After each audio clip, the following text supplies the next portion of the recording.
Friends good morning welcome back to my channel बंगबांगला lifestyle. तो channel सब बंधुদের স্বাগত। আমার চ্যানেল সব বন্ধু নিশ্চয়ই সবাই খুব ভালো আছো, আমিও ভালো আছি। তো আমি তো আগের পর্বে বলেছি আমি রাঁচিতে ঘুরতে এসেছি। তো আজকে হলো রাঁচির দ্বিতীয় দিন। তো দ্বিতীয় দিনে আমি সাইট সিনে কি কি দেখবো সেইটাই তোমাদেরকে আজকে দেখাবো।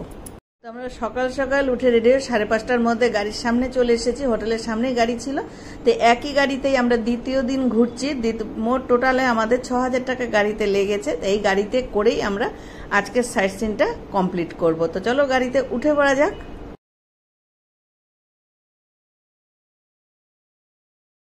আমরা চলে এসেছি একদম রাঁচি লেকের সামনে। 1842 সালের ব্রিটিশ নাগরিক কর্নেল অনসেলি শহরের জল সরবরাহের জন্য আসামিদেরকে দিয়ে এই হ্রদটি খনন করেন। হ্রদটি প্রায় 50 একর জমি নিয়ে তৈরি। এই লেকটি বড়াতালাব নামেও পরিচিত। মুখ্যমন্ত্রী রঘুবর দাস শনিবার 33 ফুট লম্বা ব্রোঞ্জের প্রায় 300 কোটি টাকা মূল্যের স্বামী বিবেকানন্দের মূর্তিটি তৈরি করেন। 156তম জন্মবার্ষিকীতে উন্মোচন করেন। তারপরে এর নাম হয় বড়াতালাব। এবারে আমরা চলে এসেছি পাহাড়ি বাবার মন্দিরে। এই মন্দিরটি মাটি থেকে 350 ফুট উপরে অবস্থিত। মন্দিরে যেতে হলে মোট 468টি সিঁড়ি বেয়ে উঠতে হয়। এই মন্দিরে শিবকে পুজো করা হয়। পাহাড়ে অবস্থিত শিবের মন্দিরটি দেশ স্বাধীন হওয়ার আগে ব্রিটিশদের দখলে ছিল এবং তারা এখানে মুক্তিযোদ্ধাদের ফাঁসি দিত। প্রথমে একে হ্যাঙ্গিং গ্যারি নামেও বলা হতো। স্বাধীনতার পর থেকে এই মন্দিরে ধর্মীয় পতাকা ছাড়াও জাতীয় পতাকা উত্তোলন করা হয়। এটি দেশের প্রথম মন্দির যেখানে জাতীয় পতাকা উত্তোলন করা হয়। রাঁচি স্টেশন থেকে 7 কিলোমিটার দূরে পাহাড়ের চূড়ায় অবস্থিত। প্রথমে মন্দিরটির নাম ছিল তিরিবুরু। ফাঁসি দেওয়া হতো বলে হ্যাঙ্গিং গ্যারি। এখন এটা পাহাড়ি মন্দির নামেই পরিচিত। স্বাধীনতার দিন একজন সংগ্রামী কৃষ্ণচন্দ্র দাস প্রথম এখানে পতাকা উত্তোলন করেন। মন্দিরটি থেকে রাঁচি শহরটি সম্পূর্ণ দেখা যায়। রাঁচি হ্রদের পাশেই মন্দিরটি অবস্থিত। তো আমরা এখন এই সিঁড়ি ভেঙেই মন্দিরে উঠছি। মন্দিরে উঠতে অনেকটাই সিঁড়ি, 468টা। দেখো ঠাকুরের এটা শিবলিঙ্গটা। যদিও মন্দিরের ভেতরে ক্যামেরা অ্যালাউ নেই, বাইরের থেকে একটু চেষ্টা করেছিলাম তোলার জন্য।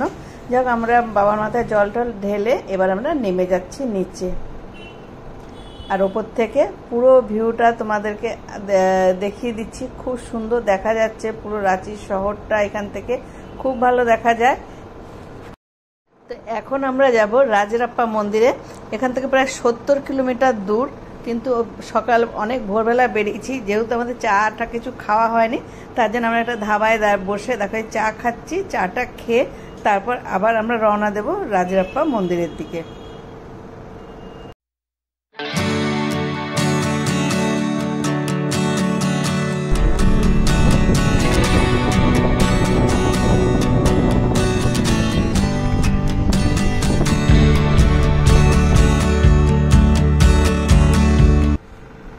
তো রাঁচি থেকে প্রায় 70 কিলোমিটার দূরে রামগড় জেলায় রাজরাপ্পাতে মন্দিরটি অবস্থিত।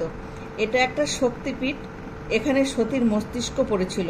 এই মন্দিরটি দামোদর ও ভেড়া নদীর সঙ্গম স্থলে একটি টিলার ওপরে অবস্থিত। এই মন্দিরের চারপাশে অনেক ছোট ছোট মন্দির আছে, যেমন ভুবনেশ্বরী, ভৈরবী, বগলা, কমলা, মাতঙ্গী। আমরা একদম মন্দিরের গেটের সামনে চলে এসেছি। মন্দিরের বাইরে কিন্তু বিশাল গাড়ি পার্কিং এর ব্যবস্থা রয়েছে, পুজো সামগ্রীর দোকানও রয়েছে।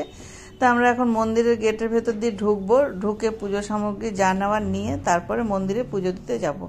তো এই দেখো পুজো সামগ্রী মন্দিরের ভেতরে, গেটের ভেতরে কিন্তু দোকান রয়েছে। তো আমরা এখানেই দোকান থেকে ফুল যা পুজোতে লাগে সেগুলো নিলাম। আর চটি জুতো যা আছে সবই কিন্তু এখানেই রেখে দিয়ে, ভেতরে রাখার কোনো ব্যবস্থা নেই। যেখান থেকে ফুল প্রসাদ নেওয়া হবে সেখানে রাখলেই হবে।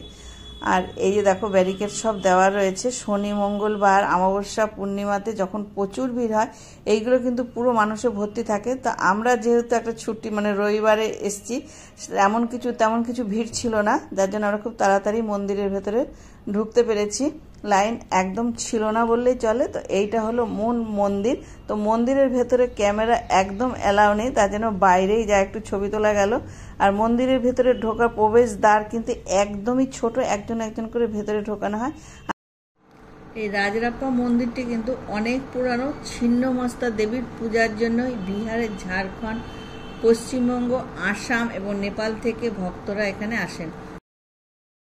তো পুজো দিয়ে মন্দিরের বাইরে বেরিয়ে এসেছি। এখানে কিন্তু বিভিন্ন রকম দোকান রয়েছে, মানে কেনাকাটা করা যাবে। তো আমি একটা চুড়ির দোকানে দাঁড়িয়েছি, বেশ বড় বড় চুড়ির দোকান কিন্তু রয়েছে এখানে, ভালো ভালো সুন্দর সুন্দর চুড়ি পাওয়া যাচ্ছে।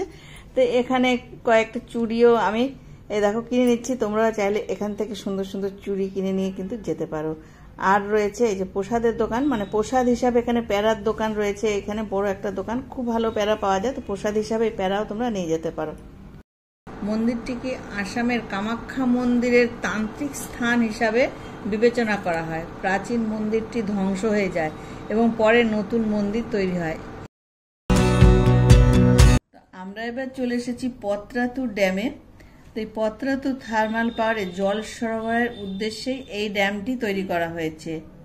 নলকার্নি নদীর জল ও পাহাড় ঘেরা জলপ্রপাতের জল এই বাঁধে জমা হয়। এরপরেই চলে এসেছি আমরা পত্রাতু লেক দেখার জন্য। এই পত্রাতু লেকের পোশাকি নাম কিন্তু এন্টার্কটিকা সি ওয়ার্ল্ড। তো এইটাই হলো পত্রাতু লেকের একদম বাইরেটা। এটা টিকিট কাউন্টার।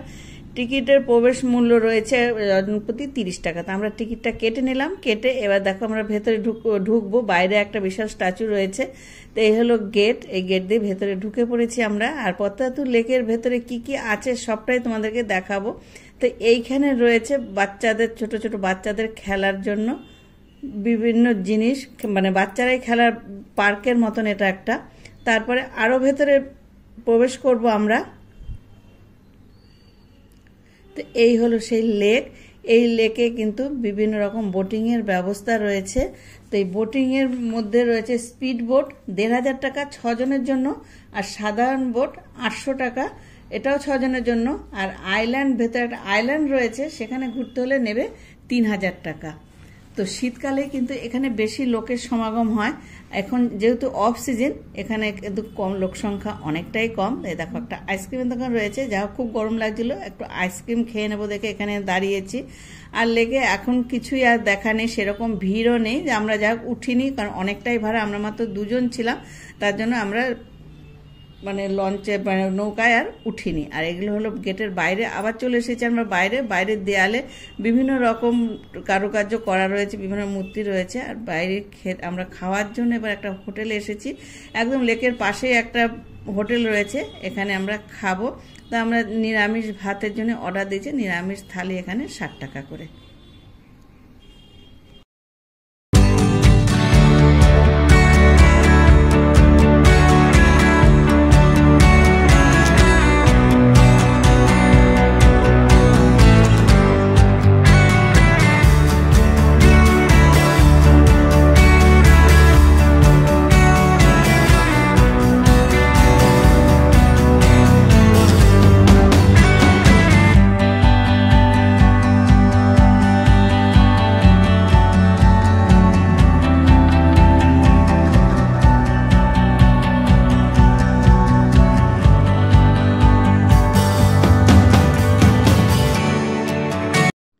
এবার আমরা এসেছি পত্রাতু ভ্যালি দেখার জন্য। এই পত্রাতু উপত্যকা সমুদ্র পৃষ্ঠ থেকে 651 মিটার উচ্চতায় ছোট নাগপুরের মালভূমিতে অবস্থিত।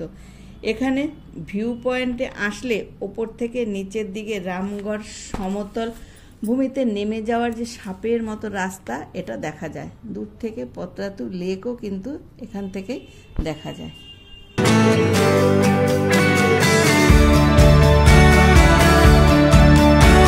চলে এসেছি ট্যাগর হিলের সামনে। মোড়াবাদী পাহাড় ট্যাগর হিল নামেই পরিচিত। রবীন্দ্রনাথ ঠাকুরের সঙ্গে পাহাড়ের চূড়ার একটি দীর্ঘ সম্পর্ক রয়েছে।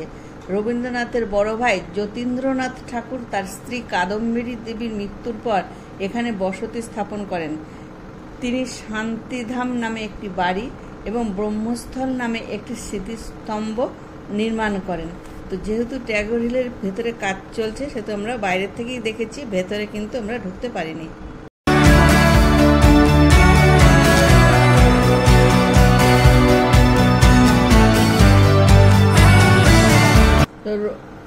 ট্যাগর হিল দেখে আমরা চলে এসেছি রক গার্ডেন।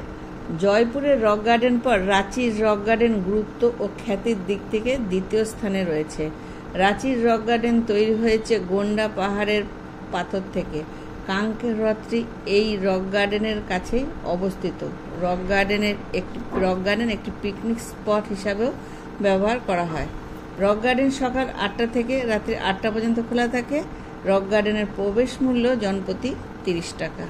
এই রক গার্ডেন নির্মাণের কাজ শুরু হয় 1957 সাল থেকে এবং শেষ হয় 1975 সালে, এবং 1975 সালে সর্বসাধারণের জন্য এটি খুলে দেওয়া হয়। এখানে এই গার্ডেনে 12 একর পর্যন্ত বিস্তৃত ছিল, এখন এটা 40 একর জায়গা জুড়ে অবস্থিত।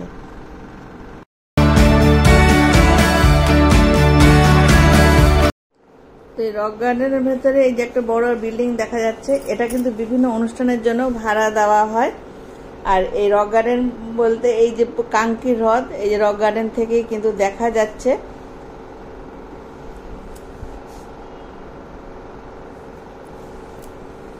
আর এখানে বিভিন্ন রকম গাছপালা বেশ সুন্দর করে কাটিং করে দেওয়া আছে, ঘাসের চাদরের মতন বিছানো রয়েছে, বিভিন্ন স্টাইলের বসার জন্য চেয়ার রয়েছে এখানে। আর বিশেষ উল্লেখযোগ্য হলো এই যে মূর্তিগুলো দেখতে পাচ্ছ, এই মূর্তিগুলো এই গার্ডেনের বিশেষ উল্লেখযোগ্য জিনিস। এই যে বাচ্চাদের বিভিন্ন রকম খেলাধুলার জিনিসও কিন্তু রয়েছে এখানে। আর বিশেষ আকর্ষণ সৃষ্টি করেছে এই গার্ডেনে, যেটা হলো এই ঝুলন্ত ব্রিজ। এই ঝুলন্ত ব্রিজটা দিয়ে হেঁটে গেলে কিন্তু ব্রিজটা নড়ছেও। এই ব্রিজের ওপরে ফটো তোলার জন্য কিন্তু সত্যি সবাই লাইন দিয়ে থেকেই ফটো তোলে, কারণ এইটাই বিশেষ আকর্ষণের জিনিস।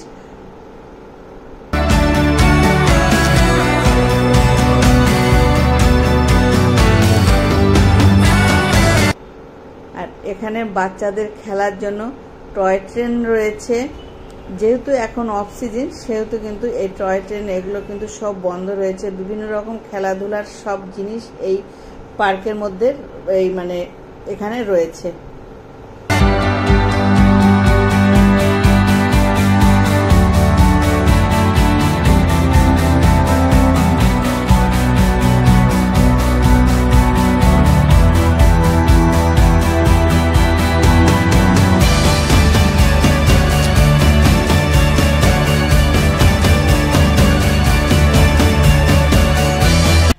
দেখো, আমরা এই দাদার গাড়িতে আজকে 2 দিন ধরে আমরা ঘুরছি, কালকেও ঘুরেছি, আজকেও ঘুরেছি।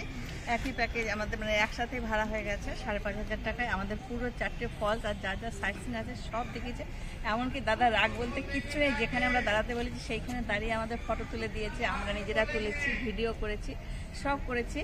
আর ওনার ফোন নাম্বারটা আমার ডেসক্রিপশন বক্সে সব দেওয়া থাকবে, যোগাযোগ করে যদি এনার সাথে ঘুরতে পারো তাহলে কিন্তু খুব ভালো ঘুরবে, এবং ওনার কথাবার্তা সব কিছুই ভালো।